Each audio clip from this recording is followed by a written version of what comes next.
श्री गुरु चरण सरोज रज निज मन मुकुरु सुधारे बरन और रघुबर बिमल यस जो दायक फल चारे बुद्धिहीन तनु जान के सुमिरो पवन कुमार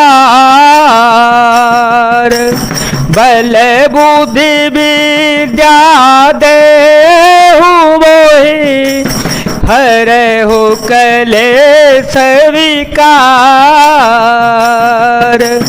राम काजु सब करे हूँ तुम बल बुद्धि निधान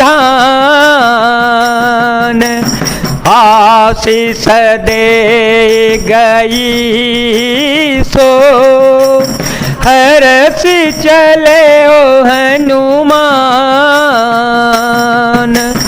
मंगल भवन मंगल हारे द्रव हो सुदशरथ अजर विहारे राम सिया राम सिया राम सिया राम सिया राम जय जय राम।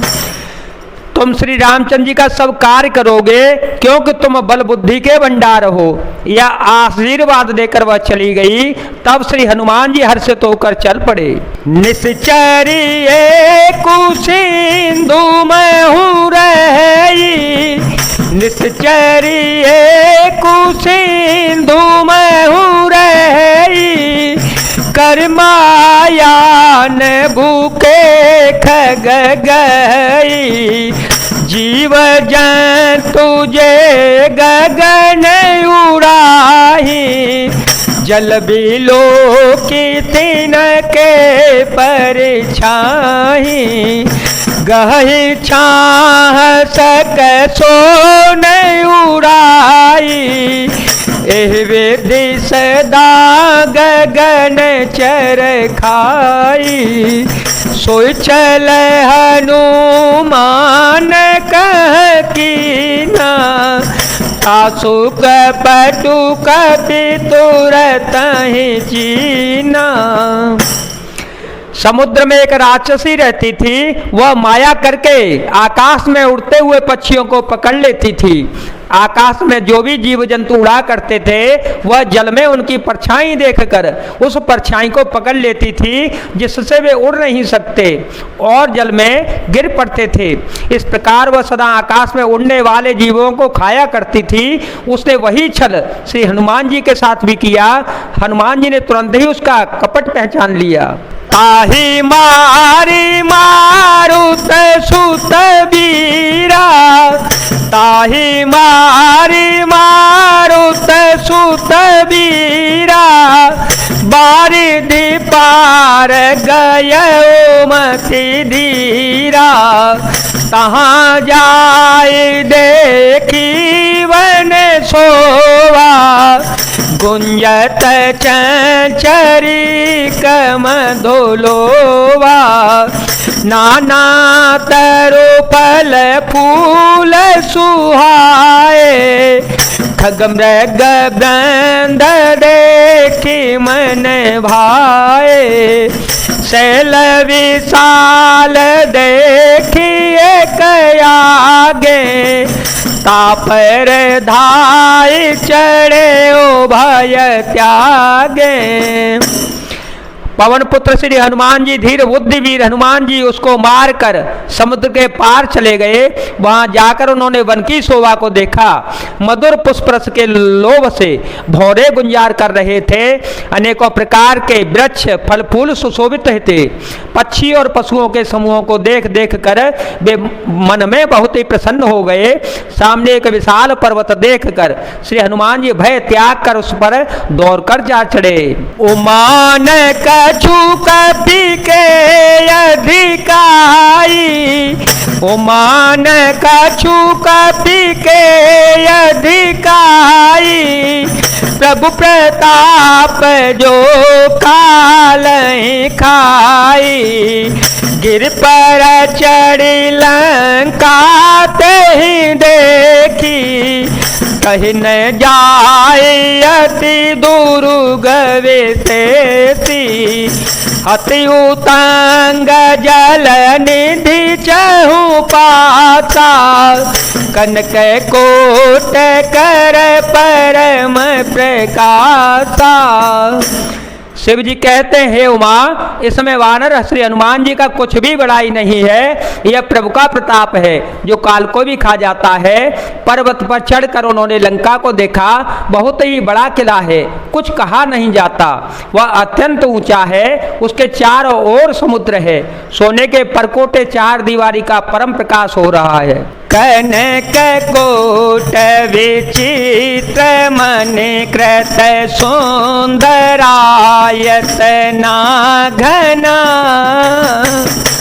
चौहट हट सुबट बेती, चारों पुर बहुविधि बना, गजबाजी खचर निकर पद चर, रथ बरो तहि को गने, बहुरूप निश्चर जूथ अति बल सेन वरन तनई बने। विचित्र मणियों से जड़ा हुआ सोने का परकोटा है, उसके अंदर बहुत से सुंदर सुंदर घर हैं, चौराहे बाजार सुंदर मार्ग और गलियां हैं, सुंदर नगर बहुत प्रकार से सजा हुआ है। हाथी घोड़े खच्चरों के समूह तथा पैदल और रथों के समूह को कौन गिन सकता है। अनेक रूपों के राक्षसों के दल हैं, उनकी अत्यंत बलवती सेना वर्णन नहीं करते बनती। बन बागयो पवन वाटिका, सर कूप वापी सोहई, नर नाग सुर गंधर्व कन्या, रूप मुनि मन मोहि, कहु माल देह विशाल शैल समान, अति बल कर जही, नाना खार बिरही बहुविध, एक एक तर जही। वनवाग उपवन, बगीचे फुलवाड़ी, तालाब कुएं और बावलियां सुशोभित हैं। मनुष्य नाग देवताओं और गंधर्वों की कन्याएं अपने सौंदर्य से मुनियों के भी मन को मोह लेती हैं। कई पर्वत के समान विशाल शरीर वाले बड़े ही बलवान मल्ल पहलवान गरज रहे हैं।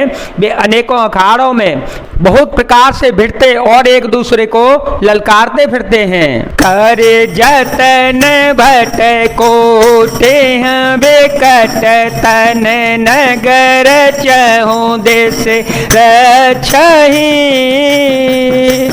कहु माहेश मानुष देनु खर अज खल निशाचर बछहि,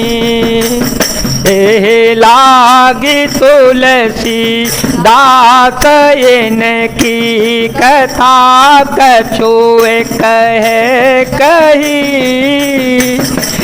रघुवीर सर तीरथ शरीर त्यागे गते पे सही। भयंकर शरीर वाले करोड़ों योद्धा यत्न करके बड़ी सावधानी से नगर की चारों दिशाओं में सब ओर से रखवाली करते हैं। कई दुष्ट राक्षस भैंसों, मनुष्यों, गायों, गधों और बकरों को खा रहे हैं। तुलसीदास ने इनकी कथा इसलिए कुछ थोड़ी सी कही है कि निश्चय ही श्री राम जी के बाण रूपी तीर्थ में शरीरों को त्याग कर परम गति पावेंगे। पूरे रखवारे देखी बहु कपि मन कीन विचार, अति लघु रूप धरो निसि, नगर करो पैसार। नगर के बहुसंख्य रखवालों को देखकर श्री हनुमान जी ने मन में विचार किया कि अत्यंत छोटा रूप धरूं और रात के समय नगर में प्रवेश करूं। जय जय सिया राम, जय वीर हनुमान जी महाराज, जय भोलेनाथ, जय दीनानाथ, जय शिव शंकर।